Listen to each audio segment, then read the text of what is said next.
Oi, galerinha do YouTube. Hoje aí eu vou estar ensinando para vocês como recuperar o som do seu celular. Eu não vou estar podendo mostrar o resultado por causa que esse celular já tem som. Então não vou estar podendo mostrar o resultado. Mas eu sei que dá certo, pois eu tinha um celular que ele não tinha som e eu baixei esse aplicativo e ele deu certo. Mas tem umas configurações diferentes para cada celular. Bora pro tutorial sem mais enrolação. Vocês vão estar precisando ir na Play Store.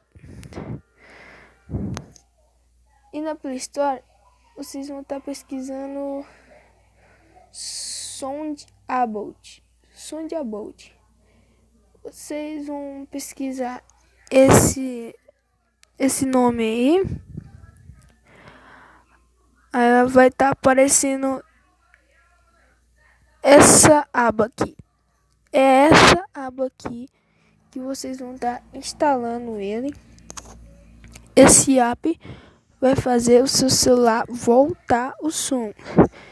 Então como eu já instalei, vamos estar abrindo aqui para mostrar as configurações para você. Aí vocês vão estar autorizando aqui. Aí vocês vão estar ativando ele e permitindo. Aí você vai estar saindo aqui, ignore. Aí você vai estar ligando ele. E se o celular for Moto essas coisas, hein? Moto é diferente. Você coloca Spice os dois.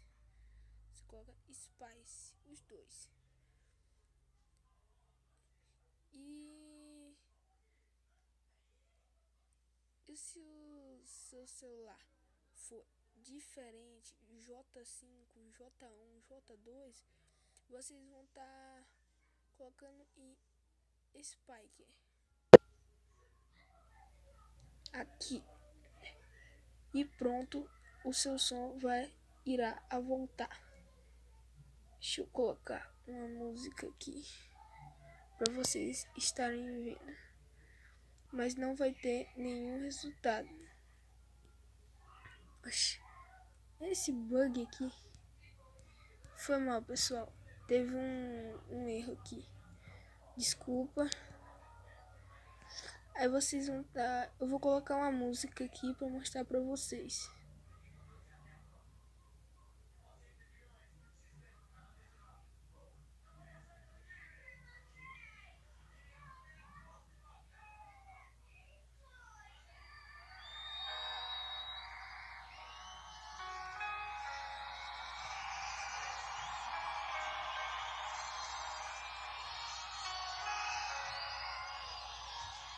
Viu? O som está aí. Obrigado, galerinha. Não se esqueça de deixar seu like e se inscreva no canal. Falou!